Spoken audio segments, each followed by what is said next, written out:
Bien, grand merci à l'ensemble instrumental national pour ces mots, puis à l'endroit de tous les travailleurs de par le monde. C'est comme ça, dès qu'il est 8 heures sur les antennes de la télévision nationale, nous saluons les travailleurs, de très bons travailleurs.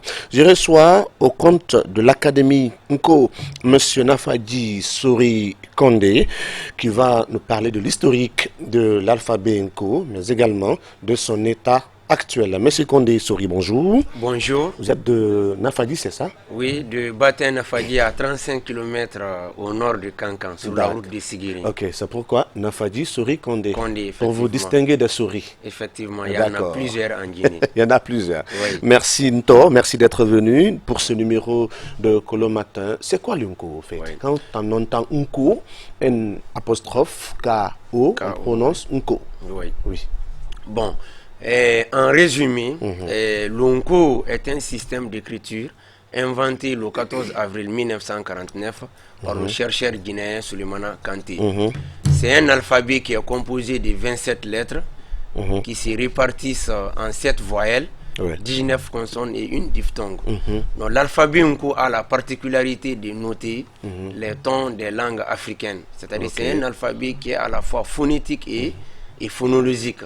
Donc ça veut dire que l'écriture est dotée des signes diacritiques qui peuvent vraiment noter les tons des langues africaines.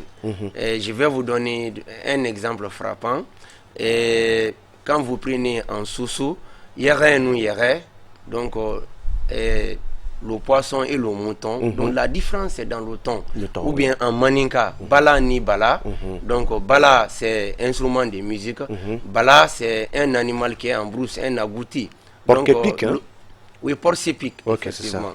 Donc ça, ces exemples-là foisonnent dans de nombreuses langues africaines. Donc l'écriture Nko a la particularité de les noter de façon convenable. D'accord. Donc Nko, c'est pour mettre en valeur nos tons. Nos tons, oui. Les langues. Les langues. Oui. C'est-à-dire les tons rejetés certes par les autres alphabets. Par les autres systèmes. Par les autres systèmes. Oui.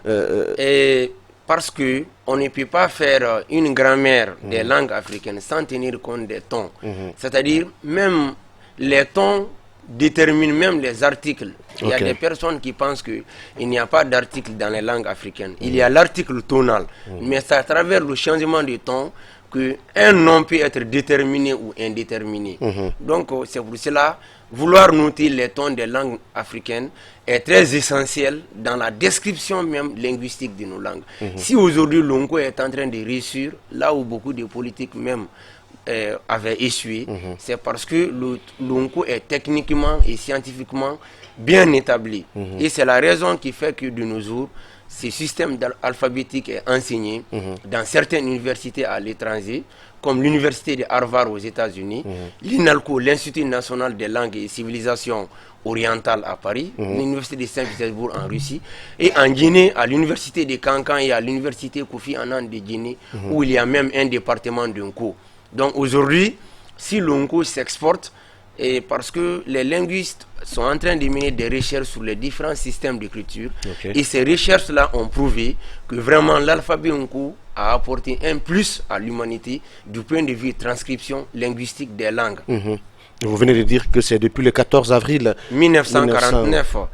Oui, en Côte d'Ivoire, à Benzerville, en Côte d'Ivoire, par le Guinéen Souleymana Kanté qui était établi.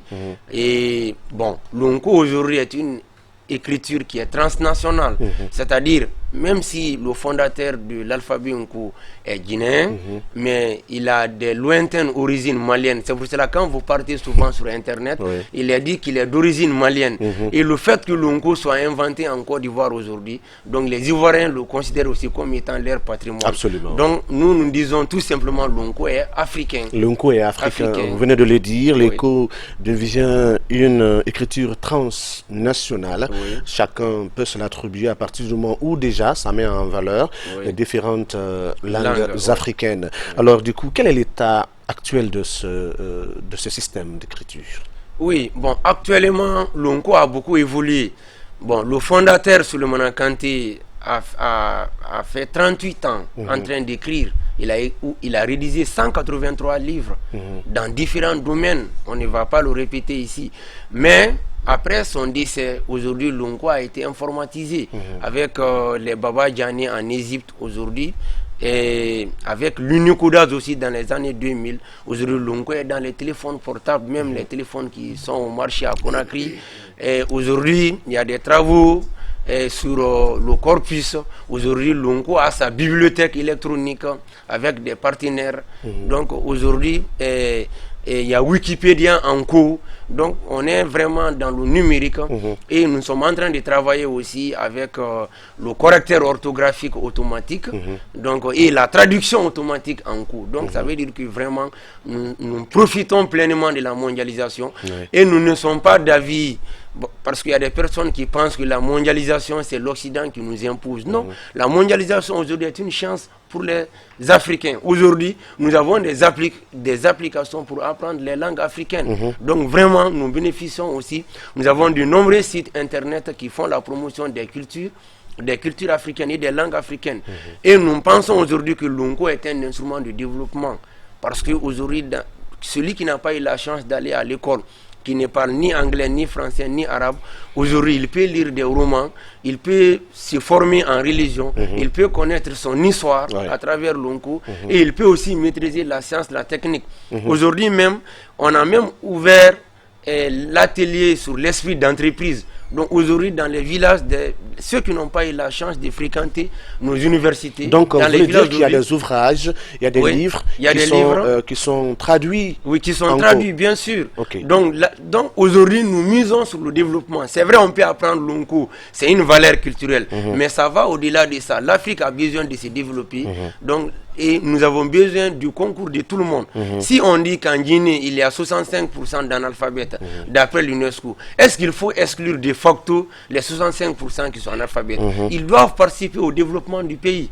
Et aujourd'hui, même avec des institutions de la Guinée, comme l'Institution nationale indépendante des droits humains, on a traduit dans les principales langues nationales de la Guinée des extraits de la Constitution. Donc pour que le citoyen lambda qui est resté dans les villages, sache que vraiment que la Guinée a une constitution, un préambule, donc, et des articles, et tout le monde a le droit vraiment à la vulgarisation de ces lois. Parce qu'il y a 2 articles dans la constitution guinéenne. L'article 1er dit bien sûr que le français est la langue officielle, mais que l'État assure la promotion des cultures et des langues du peuple de Guinée, donc c'est constitutionnel. Et l'article 25 aussi oblige les autorités de la Guinée à traduire dans les langues nationales tous les textes des lois. Sinon, comment les citoyens peuvent comprendre la démocratie? Donc c'est pour dire que Lunko vraiment est engagé au service de nos populations et du gouvernement et vraiment dans la promotion de nos cultures. Dans la promotion de nos cultures, alors du coup, le cours ressemble, je dirais aujourd'hui, à un progrès, à un développement, à un changement, parce que du stade embryonnaire, on va parler du 14 avril 49, le terme un peu biologique, mais quand on pousse un peu de l'état initial d'un cours à l'état actuel, ça du coup, il y a un changement, il y a eu du progrès.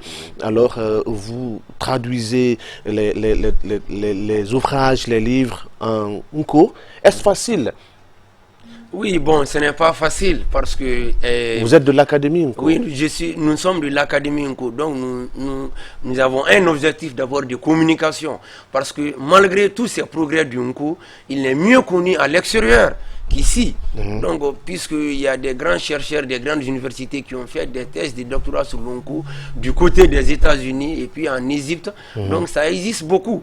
Mais aujourd'hui, nous avons un exercice de communication et Lunko doit participer réellement au développement. Donc, nous avons des difficultés puisque nous ne sommes pas soutenus financièrement.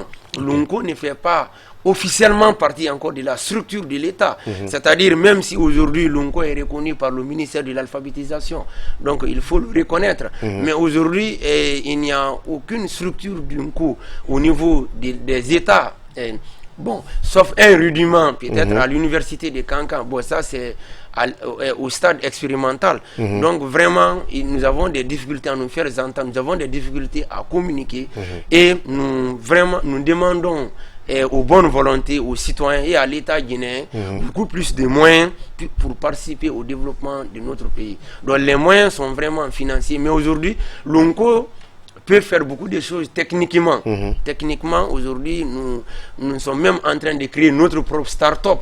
Donc, nous sommes en train de créer des applications aujourd'hui. Donc, c'est possible. Donc, vraiment, nous demandons à la recherche scientifique ou au ministère de l'enseignement supérieur ou au ministère même des NTIC, vraiment de jeter un regard aujourd'hui sur Longo, puisque c'est des Chinois aujourd'hui qui mettent Longo dans les téléphones. Donc, vraiment, c'est le langage de la mondialisation et de l'universalité. Mais nous sommes enracinés aussi, puisque notre objectif fondamental, vraiment, il faut que l'Afrique apporte son concours au niveau du concert des nations. Ils sont noirs des pieds jusqu'à la tête et ils ont les nez si écrasés qu'il est presque impossible de les plaindre. C'est l'Africain, ce sont des Africains. Ils ont leur civilisation, leur culture et puis ils sont créatifs. Merci à vous, monsieur Nafadji Souri Condé. C'est vraiment émouvant, c'est vraiment important comme système. Aujourd'hui, il y a des Guinéens qui s'intéressent à ce système d'écriture, donc cela devient une affaire de tous, donc des Africains s'y collent et que l'avenir nous en dise plus et que la suite nous soit favorable. En tout cas, c'est une manière aussi de se mettre en valeur quand on a des systèmes d'écriture. Aujourd'hui, nous nous intéressons à Nko. Certes, dans les jours à venir, nous allons nous intéresser à Kore Sebeli. Kore Sebeli, là nous serons à Koya. Je pense bien que le petit frère Ousmane Souma Lettre saura nous rendre la tâche facile. Le Kore Sebeli nous intéresse aussi lorsqu'on a des systèmes d'écriture made in Guinée qui sont à la portée des gens. C'est vraiment c'est de la diversité culturelle et linguistique. Il y a même l'écriture Adlam. Aujourd'hui, tous ceux qui font la promotion des langues africaines, nous avons une coalition, donc nous avons des événements communs et nous sommes en train de nous battre. Parce qu'il faut faire accepter aussi l'idée des langues nationales, puisque tous les pays qui se sont développés utilisent leur langue, ont mis en valeur une ou des langues de leur territoire. Donc vraiment, ça c'est essentiel aussi. Monsieur Nafadji Souri Condé, merci d'être passé dans Kolo Matin. C'est à moi de vous remercier. Et un dernier mot aussi par rapport à l'alphabet Nko. L'Nko quand même va se développer, mais nous voulons que ça se fasse avec la Guinée. Mais ça peut se développer sans la Guinée. Donc, je vous remercie. Vous voulez que ça soit avec la Guinée, mais ça peut se développer aussi sans la Guinée. Donc, ça veut dire que nous sommes un peu obligés. D'accord. Je vous remercie. On marque une pause. Vous, fidèles téléspectateurs, on se retrouve dans un très court instant pour la suite.